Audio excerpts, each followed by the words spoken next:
Hello friends, आप सभी का स्वागत है आपके ही अपने यूट्यूब चैनल पर। आज की हमारी क्लास रहने वाली हिंदी पेडागोजी की। यहाँ हम लोग करने वाले हैं 14 से 15 क्वेश्चंस और सभी के सभी क्वेश्चंस काफ़ी इंपॉर्टेंट रहने वाले हैं आपके एग्जाम के दृष्टिकोण से। तो जितने भी लोग इस समय जुड़ चुके हैं सभी लोग सारे के सारे क्वेश्चन कीजिएगा और अंत में देखिएगा कि आप कितने क्वेश्चन सही कर पा रहे हैं। तो चलिए आज की क्लास हम लोग शुरू करते हैं और एक बार सभी लोग सेशन को शेयर कर दीजिएगा अपनी सभी साथियों के पास में जिनको भी सीटेट का एग्जाम देना है। पहला क्वेश्चन है आप लोगों के सामने, सभी लोग पढ़िए और इसका आंसर देने की कोशिश कीजिए। लिखा है प्राथमिक स्तर पर कौन सी गतिविधि बच्चों की मौखिक अभिव्यक्ति के विकास में सबसे कम प्रभावी है। आपको बताना है कि ऐसी कौन सी अभिव्यक्ति है जो बच्चे के विकास में सबसे कम प्रभावी है। पहला लिखा है घटना वर्णन करना, दूसरा लिखा है कहानी को शब्द दोहराना, तीसरा ऑप्शन है कहानी को अपनी भाषा में कहना और चौथा ऑप्शन है चित्र देखकर कहानी लिखवाना। तो इनमें से ऐसा कौन सा ऑप्शन है जो सबसे कम प्रभावी रहने वाला है बच्चे की मौखिक अभिव्यक्ति के विकास में। तो क्वेश्चन नंबर 1 का ऑप्शन नंबर बी आपका देखिए बिल्कुल सही हो जाएगा कि जिस प्रकार से आपने बच्चे को कहानी बताई है, बच्चे ने बिल्कुल उसी तरीके से कहानी को दोहरा दिया। ये सबसे कम प्रभावी तरीका है। बाकी अगर आप घटना वर्णन करते हैं या फिर कहानी को उनकी भाषा में कहलवाते हैं, फिर चित्र देखकर कहानी लिखवाते हैं आप उनसे, तो इनमें सब में उनका विकास होगा। लेकिन कहानी को जैसा का तैसा बोल देना, इसमें कोई विकास उनका नहीं हो रहा है। इसीलिए यही ऑप्शन सही है।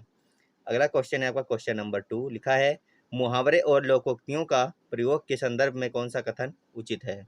आपको बताना है कि मुहावरे और लोकोक्तियों का जो प्रयोग होता है उनके संदर्भ में इनमें से कौन सा कथन सही रहने वाला है। पहला लिखा है यह भाषा का अनिवार्य हिस्सा है, दूसरा ऑप्शन लिखा है यह भाषा प्रयोग को प्रभावी बनाते हैं, तीसरा ऑप्शन है यह भाषा को नियंत्रित करते हैं, जबकि ऑप्शन नंबर डी या फिर 4 है भाषा का अलंकरण इनका कार्य है। तो बताइए इनमें से कौन सा जो ऑप्शन है वो बिल्कुल सही रहने वाला है क्वेश्चन नंबर 2 के लिए। और ये क्वेश्चन है आपके एग्जाम में बहुत बार बन चुके हैं, सारे के सारे रिपीटेड क्वेश्चन है, आसान क्वेश्चन है और आपके क्वेश्चन ज़्यादा गलत नहीं होंगे। इस क्वेश्चन का सही आंसर हो जाएगा ऑप्शन नंबर बी, यह भाषा प्रयोग को प्रभावी बनाते हैं।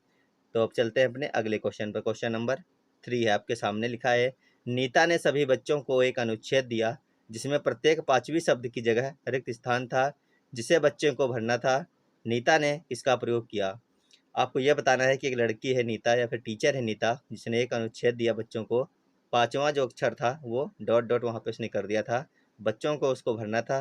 तो नीता ने किसका प्रयोग किया आपको ये बताना है। लिखा है पठन परीक्षण का, लेखन परीक्षण का, व्याकरण परीक्षण का या फिर क्लोज परीक्षण का। बहुत ही अच्छा क्वेश्चन है। लगातार आपके एग्जाम में क्वेश्चन बनते हैं हिंदी पेडागोजी के और कई सारे क्वेश्चन आपके गलत होते हैं प्रैक्टिस ना होने के कारण।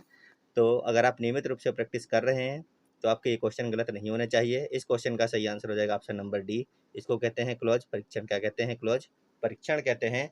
अगर आप लोग भी सीट एक बार में पास करना चाहते हैं अच्छे नंबरों से तो आपको आज के आज ही डाउनलोड करना चाहिए master Shraddha the learning app. यहाँ पर आपको हिमांशी मैम के फ्री नोट्स और आपको प्रीवियस ईयर्स के सभी पेपर बिल्कुल फ्री में मिलने वाले हैं विद आंसर की के साथ में। अगला क्वेश्चन है क्वेश्चन नंबर 4।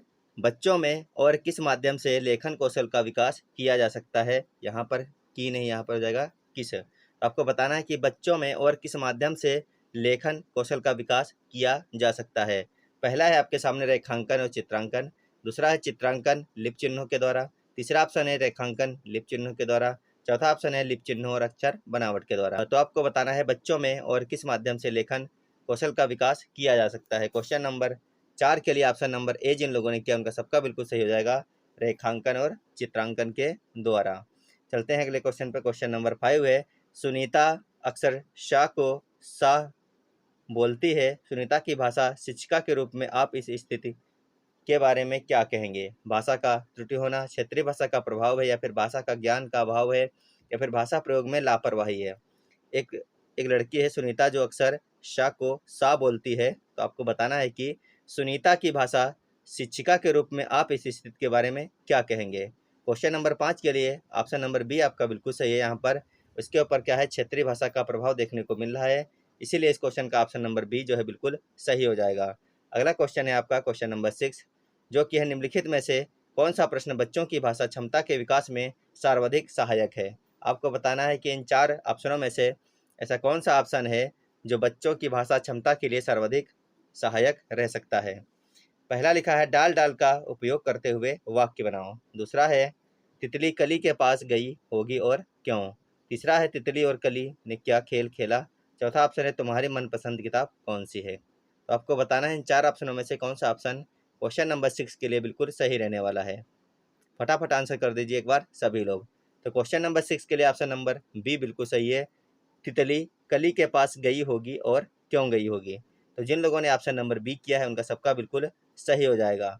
चलते हैं अगले क्वेश्चन पर। क्वेश्चन नंबर 7 है सामाजिक अंतरक्रिया की अवधारणा किससे संबंधित है। बहुत अच्छा क्वेश्चन है। सामाजिक अंतःक्रिया की अवधारणा किससे संबंधित है। क्या वो स्पिनर हैं, जीन प्याजे हैं, थॉमस हैं या फिर वाइगोत्स्की हैं। वाइगोत्स्की से संबंधित है। चलते हैं अगले क्वेश्चन पर। अगला क्वेश्चन है स्पिनर ने भाषा सीखने की प्रक्रिया में सर्वाधिक बल दिया है। अंतःक्रिया पर, अनुकरण पर या फिर भाषा अर्जन क्षमता पर या फिर रचनात्मकता पर। क्वेश्चन नंबर 8 आपको बताना है स्पिनर ने भाषा सीखने की प्रक्रिया में सर्वाधिक बल किस पर दिया है। सभी लोग सही आंसर कर रहे होंगे क्योंकि आसान क्वेश्चन है, कई बार बन चुके हैं आपके एग्जाम में। जिन लोगों ने भी previous year question paper solve किए हैं उन सबसे ये सारे के सारे क्वेश्चन हो जाएंगे। इस क्वेश्चन का सही आंसर हो जाएगा ऑप्शन नंबर बी। क्या है, अनुकरण है। क्या है, अनुकरण। अगला क्वेश्चन है क्वेश्चन नंबर 9। लिखा है बच्चों की भाषाई क्षमताओं के आकलन के लिए सर्वाधिक सहायक है। तो आपको बताना है कि बच्चों की भाषाई क्षमताओं में आकलन करने के लिए सबसे ज़्यादा सहायक क्या रहने वाला है। क्या वो बच्चों की परस्पर अनौपचारिक बातचीत है या फिर बच्चों की कक्षा में औपचारिक बातचीत है या फिर बच्चों और शिक्षक की परस्पर औपचारिक बातचीत है या फिर बच्चों का शिक्षक द्वारा प्रदत्त अभ्यास कार्य करना है। तो बहुत ही अच्छा क्वेश्चन है चारों के चारों। आप लोगों को आंसर करना है क्वेश्चन नंबर 9 के लिए। बताइए क्या सही हो जाएगा। बच्चों की भाषाई क्षमताओं के आकलन के लिए सर्वाधिक सहायक क्या रहने वाला है। क्वेश्चन नंबर 9 के लिए हो जाएगा आपका ऑप्शन नंबर ए बिल्कुल सही। बच्चों की परस्पर अनौपचारिक बातचीत। क्या हो जाएगा, बच्चों की परस्पर अनौपचारिक बातचीत। ऑप्शन नंबर ए यहाँ पर बिल्कुल सही है। अगला क्वेश्चन है क्वेश्चन नंबर 10। लिखा है कौन सा प्रश्न कक्षा में बहुभाषिकता को पोषित करता है। इनमें से ऐसा कौन सा आंसर है आपका जो कि कक्षा में बहुभाषिकता को पोषित करता है। पहला लिखा है एक अच्छी लगने वाली महक को क्या कहेंगे। दूसरा ऑप्शन लिखा है बुरी लगने वाली महक को क्या कहेंगे। तीसरा लिखा है तुम्हारे घर में किस किस की महक आती हैं। चौथा ऑप्शन लिखा है फूलों के नाम अपनी भाषा में लिखो। तो आपको बताना है इन चारों ऑप्शनों में से ऐसा कौन सा ऑप्शन जो आपको बहुभाषिकता को पोषित करता हो। फटाफट आंसर कीजिए एक बार सभी लोग क्वेश्चन नंबर 10 के लिए।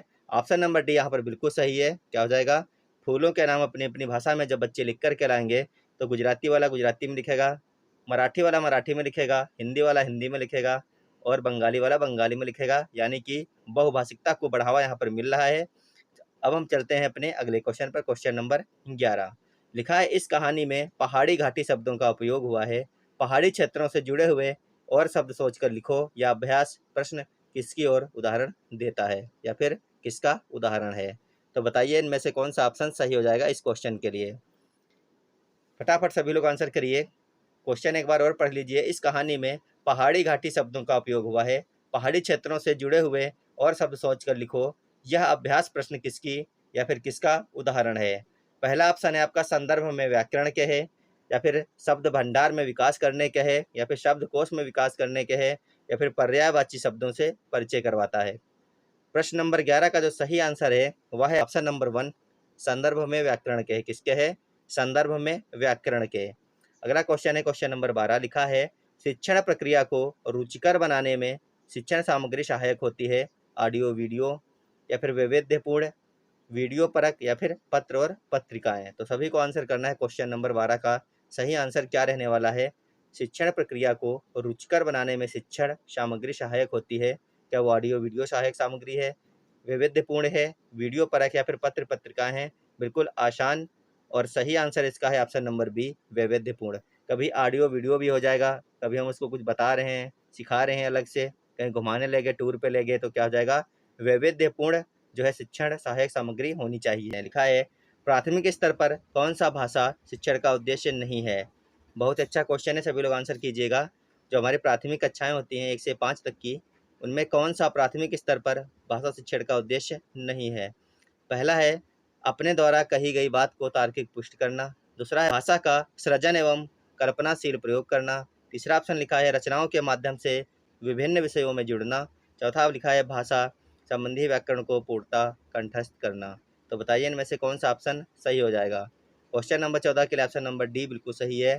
क्या हो जाएगा, प्राथमिक स्तर पर कौन सा भाषा शिक्षण का उद्देश्य नहीं है, तो भाषा संबंधी व्याकरण को पूर्णतः कंठस्थ करवा देना, याद करवा देना, रटवा देना, ये क्या है, निगेटिव है, और जो निगेटिव है वही यहाँ पर सही हो जाएगा, यहाँ पे नहीं पूछा गया है, इसीलिए ऑप्शन नंबर डी इस क्वेश्चन का बिल्कुल सही है। तो आप लोग बताना इन 14 में से आपके कितने क्वेश्चन सही निकले हैं और आप कितने सही से कर पाए हैं। बाकी आप लोगों को मिलेंगे हम अगली क्लास में। जब तक के लिए आप लोग मास्टर्स अड्डा ऐप को डाउनलोड कर लीजिए और वहाँ से जो भी कुछ आपको फ्री में मटेरियल दिया गया है वो आप पढ़ सकते हैं। बाकी अगर आपको नोट्स खरीदने हैं तो आप नोट्स खरीद कर भी पढ़ सकते हैं। जो हिमांशी मैम है उनके नोट्स आपको फ्री में उपलब्ध करवाए गए हैं मास्टर्स अड्डा ऐप के ऊपर, और आपको प्रीवियस ईयर के पेपर भी फ्री में उपलब्ध करवाए गए हैं। तो जिनको पेपर सॉल्व करने हैं वो लोग वहाँ पर जा सकते हैं और अपने पेपर सॉल्व करके अपनी तैयारी को चेक कर सकते हैं। मिलेंगे आपको अगली क्लास में, तब तक के लिए धन्यवाद, बाय बाय।